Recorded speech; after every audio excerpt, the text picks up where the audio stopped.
Hola a todos y bienvenidos a un nuevo vídeo, a un nuevo episodio, a un capítulo más en nuestro canal El Juego de las Relaciones Laborales. Mi nombre es José María García Ruiz, soy asesor jurídico laboral y tengo un despacho jurídico que se llama Aurea Laboral que fundé junto con mi socia María Asunción en el año 2012. Cada semana en este canal intento aportar un poquito de luz, de conocimiento, intento ayudar, intento divulgar sobre derecho laboral, relaciones laborales, novedades legislativas, sentencias, o sea, todo lo que es este juego que yo llamo de las relaciones laborales, para ayudar y para mejorar esas relaciones entre los actores que intervienen en ellas, que, bueno, pues tienen intereses contrapuestos y tienen posturas contrarias, pero que al fin y al cabo están inevitablemente, bajo nuestro punto de vista, inevitablemente están condenados a llevarse bien y a entenderse, ¿vale? Bien, hoy queríamos hablar, porque siempre que se inicia el año, empiezan a ver a publicarse todas las novedades, ¿no? Y empiezan a haber noticias de todos los aspectos que, claro, al principio del año se tienen que ir dilucidando, ¿no? Uno de ellos, lógicamente, es el salario mínimo interprofesional. Cada año el gobierno tiene el trabajo, ¿no? De convocar a los interlocutores sociales para ver si hay un acuerdo en referencia a la subida del SMI. Bueno, pues hay que decir que esto, bueno, es algo que todos los años se pone en evidencia, que no hay una concordancia entre lo que quiere una parte y lo que quiere otra, ¿no? Entre lo que quieren los sindicatos y lo que quiere la patronal. Y el gobierno está ahí un poco en el medio y al final hace, pues, literalmente lo que quiere. Bien. Seguramente habréis leído noticias en las que algunos medios hablaban de que se iba a subir un 3,1, otros que se iba a subir un 4,7. Bueno, siempre pues lucubrando, ¿no? En base seguramente pues a algún tipo de fuente que tendrán y tal. Pero bueno, siempre que hay que esperar a la publicación en el BOE del Real Decreto en concreto, bueno, o atender a las comparecencias de prensa o a las comunicaciones que haga el gobierno a través de algunos de sus representantes. En este caso, esta semana pasada, el día 7, el miércoles, el 7 de enero, compareció el secretario de Estado de Trabajo, Joaquín Pérez Rey, en una rueda de prensa que se pudo ver a través de YouTube. Yo la vi, de hecho, a través de YouTube, en la que, bueno, el gobierno lo que quiso es poner, digamos, o dar publicidad a la propuesta que querían, digamos, llevar al BOE, ¿no? Con respecto a a la subida en definitiva para este año 2026 del SMI. Bueno, el SMI el año pasado, y es el que sigue vigente mientras que no se publique el nuevo, es de 1.184 en 14 pagas. El gobierno lo que ha propuesto pues es subirlo un 3,1%, bueno, concretamente es un 3,125, ¿vale?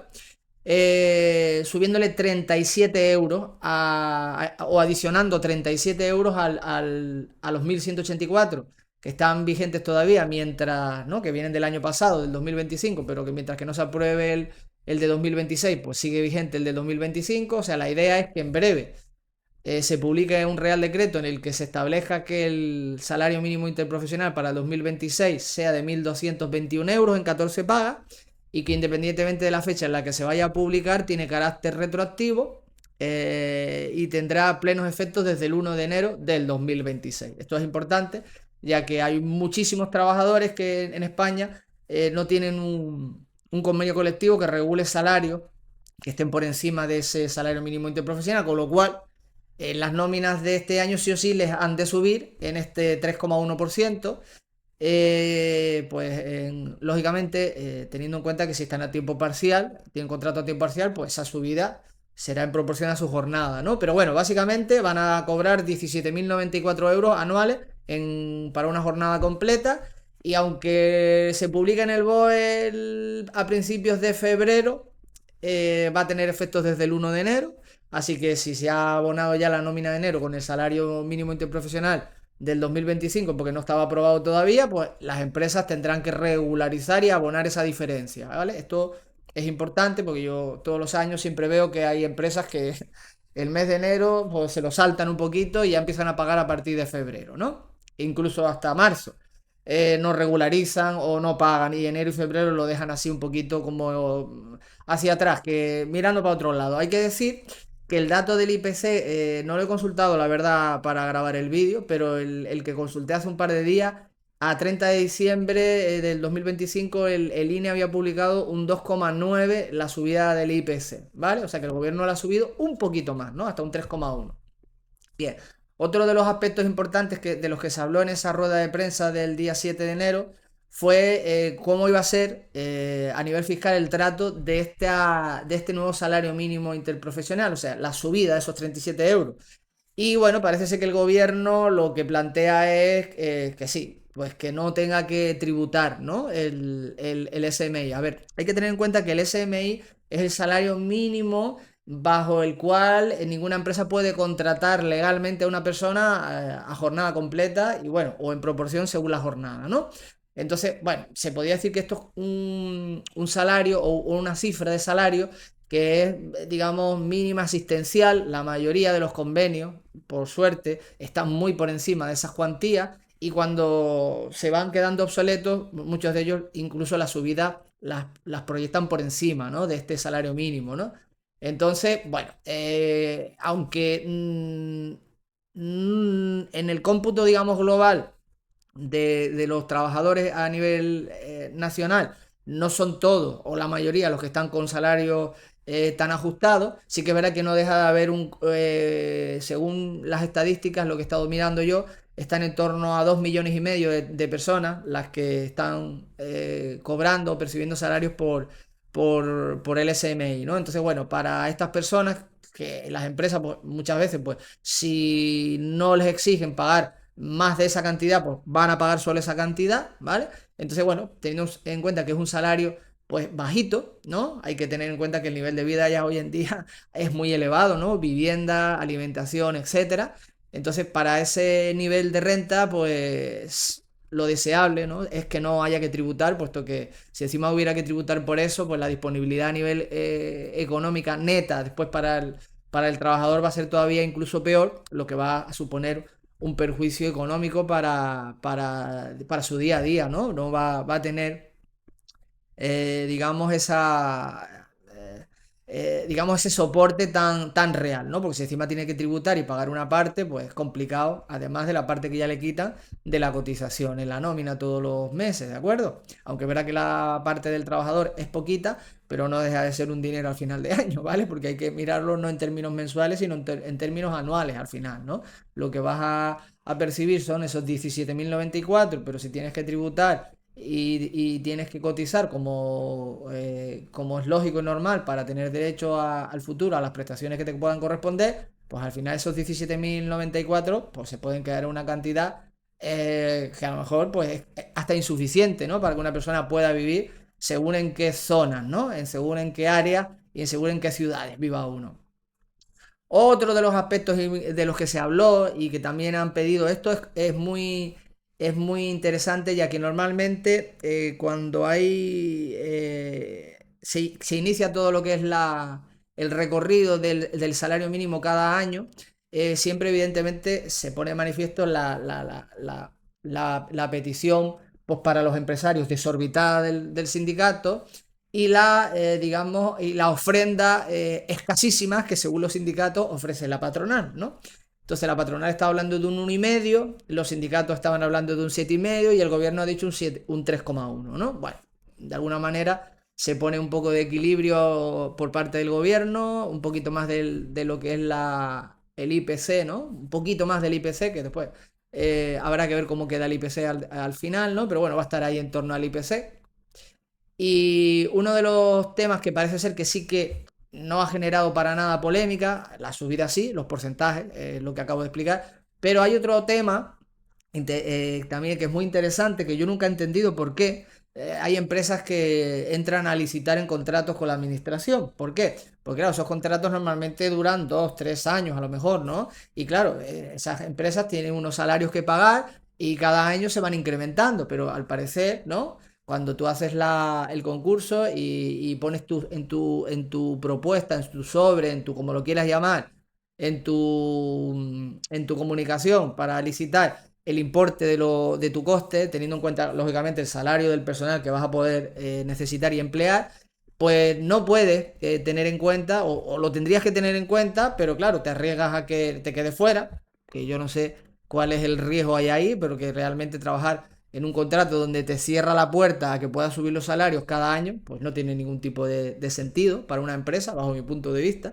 La empresa tiene que ganar dinero, ¿no? O esa es la génesis de su creación, de su historia. Entonces, si no vas a poder asumir, trasladar, perdón, a tu cliente que es la administración, la subida del IPC o una subida, o la misma subida por lo menos del SMI que publica el gobierno, pues no parece que sea muy apetecible, ¿no? Perder dinero, bajo mi punto de vista. Entonces, se propone que se desindexen, que me ha salido bien la palabra, estaba pensando, digo, no me va a salir bien, pero sí, se desindexen el, el, estas restricciones salariales, ¿no? De los contratos públicos y se puedan ir actualizando conforme, digamos, a la realidad, que es una subida anual de salario, no solo por la subida del SMI, sino que en hostelería, por ejemplo, en esta provincia, desde la que yo estoy ejerciendo mi profesión, ya hay una subida para este año de un 4%, o sea, toda la hostelería que esté, digamos, subcontratada por una administración pública en esta provincia, si no, me refiero, si no suben ese 4% del salario, que además no solo lleva aparejada ese 4% de subida bruta, sino todo lo que es el coste salarial, la cuota empresarial que lleva aparejada, que entonces hace que ese 4% sea más. Entonces, me refiero, no tiene sentido, o sea, bajo mi punto de vista. Entonces, tiene toda la lógica pensar que tanto los sindicatos como la patronal le tengan que exigir al gobierno, señores, hagan digamos, su trabajo, y si lo que se quiere es que los trabajadores que estén prestando servicios de manera indirecta para una administración pública que también tenga la misma calidad de vida que tienen el resto de los trabajadores, ¿no? Que se les pueda subir ese salario y que la administración que está pagando al final ese servicio, pues lo asuma, ¿no? Porque no tiene sentido que el gobierno exija a todo el mundo subir un como mínimo, ¿no? A todo el mundo que no tiene lógicamente un convenio que esté por encima a nivel salarial, sino a todo el mundo, a esos 2,5 millones de personas se les premia o se les recompensa o se les garantiza, ¿no? Una subida del 3,1%. Pero claro, si trabajan para una empresa que tiene un contrato con el sector público, resulta que no. Eso, pues, sí lo vais a tener que cobrar porque es un imperativo legal, pero nosotros, pues, oye, no lo vamos a pagar a tu empresa, o sea que tu empresa se lo tiene que comer con papas, ¿no? Por decirlo de alguna manera. No tiene mucho sentido, ¿vale? Y el gobierno, pues claro, ante la presión de los sindicatos, ¿vale? Que está muy bien que presionen en este sentido, bajo mi punto de vista, y lógicamente los empresarios que tendrían que estar ahí a pico y pala, pues parece que el gobierno se plantea, no lo sabemos, ¿vale? Todo este vídeo es en base a esa comparecencia, no hay nada publicado, lo quiero decir aquí, no lo he dicho al principio, pero lo digo en este momento. Eso no está publicado todavía, pero bueno, estamos digamos, como dando por sentado que quizá después de esta comparecencia parece que lo más lógico es que sea esto lo que va a pasar, ¿no? Entonces, bueno, deseamos que esa indexación se produzca, lógicamente, porque no tiene para nada sentido que una empresa se vea atada por las subidas salariales y que no se las pueda repercutir a la administración para la que está prestando el servicio, ¿vale? Teniendo en cuenta que va para los trabajadores realmente, ¿no? Entonces, al final es un coste que la empresa pues no debe tampoco de asumir de manera eh, unipersonal, por decirlo de alguna manera, ¿no? O única, sino que la administración en concreto tiene que hacerse responsable de abonar esa subida, ¿no? Ya veremos si esto al final se produce o no se produce. Esto es una ley, creo que es del 2015. Y bueno, pues estamos en el 2026, quizá hay que darle una vuelta, ¿no? Pero bueno. Y otro de los temas, el último tema del que se habló, es el tema de la absorción y compensación con respecto a este salario mínimo interprofesional. ¿Por qué? El gobierno, lógicamente, se opone a este tema, el de la absorción y compensación, porque, claro, entiende que el Real Decreto en el que se apruebe el salario mínimo interprofesional no es el instrumento legal para hablar de este cambio normativo si es que se va a producir, ya que para eso está el Estatuto de los Trabajadores, ¿no? Se debería de modificar en todo caso el Estatuto de los Trabajadores, pero bueno, sí que es verdad que de alguna manera los sindicatos lo que quieren es que ese salario mínimo interprofesional sea un salario mínimo al margen de otros complementos. Ahora mismo se articula la absorción y compensación, es la posibilidad que tienen las empresas, ¿no?, de absorber las subidas salariales que se van produciendo bien vía convenio, bien vía salario mínimo interprofesional, según el colectivo afectado que esté por un convenio o solo por el SMI porque no tenga convenio, ¿no?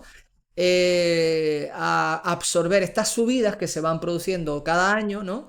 Detrayendo o restando de conceptos que ya tienen en sus nóminas, ¿vale?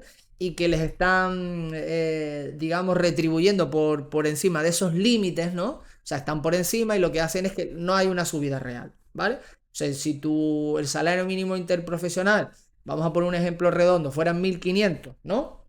Y tú estás cobrando 1.800, pues realmente seguramente tú tendrás un salario base X y dos pagas extra, las que sean, pues este año y un complemento aparte para llegar a esos 1.800. Porque lo que pasa es que se juega con ese complemento extra, ¿no?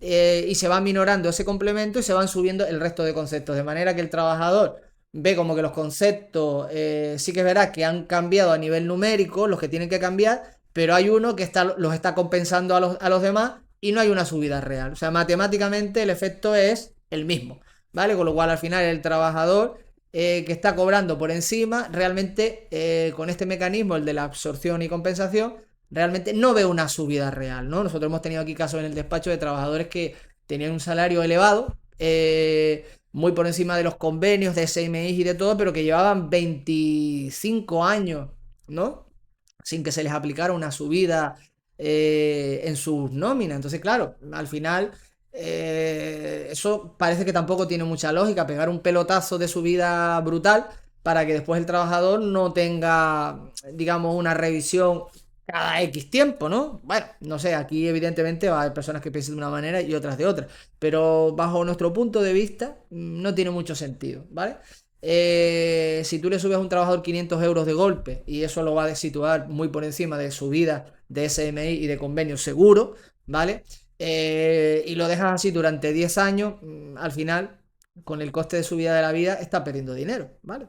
Eso es algo que es bastante fácil de entender y palmario. Lo que pasa es que, bueno, te agarras al tema de la absorción y compensación porque cuando le das ese incremento, llevas a cabo la firma de un documento donde dices que ese complemento que se le va a abonar es absorbible y compensable, de manera que es algo legal, que está regulado en el artículo 27 del estatuto, pero que ojo al dato, también tiene mucha tela jurisprudencial y según el tipo de concepto, como lo denomines, si es homogéneo o no homogéneo con el resto del salario, etcétera. Esto podría dar para hacer unos cuantos capítulos nada más de este podcast y no es la idea porque queremos hacer un vídeo cortito. Así que bueno, otra de las peticiones es pues como garantizar que no se pueda absorber y compensar esa cuantía mínima que se vaya fijando del SMI cada año, ¿no? Esto es un tema que el gobierno ha dicho que, bueno, que este no es el instrumento legal para hacerlo y, bueno, tampoco se ha manifestado mucho más al respecto de si lo van a hacer o no lo van a hacer, etcétera. Lo más viable y lo que parece más plausible es que se va a subir los 37 euros y el resto de situaciones, que es lo del tema de la desindexación y la solución de compensación, pues serán cosas que el gobierno se apunte en la libretita para ver si lo hace, si no lo hace, cómo lo hace, quién le apoya, quién no le apoya, ya que como todos, digamos, estamos viendo, pues muchos de sus proyectos, como lo de la bajada de la jornada laboral y lo de la obligación de llevar un registro de jornada telemático, pues de momento están ahí en la libreta de lo pendiente, pero que no hay manera de que lo saquen para adelante, ¿vale? No consiguen esos apoyos, no consiguen aunar voluntades entre sus socios, ¿vale? De gobierno y tampoco con su competencia, ¿no? Con los otros partidos. Y entonces, bueno, pues bajo mi punto de vista están haciendo un poquito el ridículo, ¿vale? Porque están ahí creando un hype que no entiendo, ¿vale? Cuando realmente no tienen los apoyos. Y bueno, pues sí que es verdad que en este momento, en esa comparecencia, pues los sindicatos vieron bien meter ahí la cuñita de lo del tema de la desindexación, porque además, para una vez que están de acuerdo con la patronal, pues parece ser que era algo que podía tener cierta cabida y lo de la absorción y compensación, pues me imagino que ya aquí habrá opiniones de todo tipo y entiendo que la patronal mayoritariamente dirá que no, ¿vale? Aunque claro, como digo, siempre todo esto es matizable y hay que tener en cuenta pues que tener una persona con una subida brutal durante mucho tiempo sin que realmente después pueda beneficiarse de esos incrementos salariales, eh, mm, porque legalmente la empresa los puede, digamos, amortiguar de esta manera con la absorción, con esta técnica de absorción y compensación. Pues, hombre, al final le estamos cada año quitándole una parte de poder adquisitivo, aunque parezca, esto a lo mejor dice, joder, pero es que gana mucho más que lo que debería de ganar, ya, pero hombre, el coste de la vida, y cuando tú te acostumbras a ganar una cantidad de dinero, al final, pues oye, también quieres mantener ese nivel adquisitivo por tu competencia, por tu profesionalidad, por tu dedicación, por lo que sea, ¿no? Entonces, bueno, hay que tener digamos, esa empatía, ¿no? Dentro de este magnífico juego de las relaciones laborales. Bueno. Pues sin más me despido. Hasta un próximo vídeo, esperando que esta explicación de la comparecencia del gobierno y estos puntos, digamos, de los que se habló, hayan podido quedar claros. Quedamos a la espera de que el gobierno pues publique definitivamente en el BOE cuál va a ser la subida, ¿vale? Y si va a dar cabida o no a alguna de las otras peticiones de alguna manera en otro instrumento legislativo, ¿no? De otro Real Decreto, ya lo veremos. Estaremos aquí para contarlo si es que así se produce. Así que bueno, sin más me despido, intentando que este vídeo haya sido ilustrativo, haya aportado valor, haya gustado. Espero tus comentarios. Si te gusta este contenido, pues sería interesante que te suscribieras para que pudieras estar al tanto de todas nuestras publicaciones. Oye, y si te parece que puede ser interesante para alguien, pues compártelo, porque compartir es vivir. Venga, un saludo y nos vemos la próxima semana.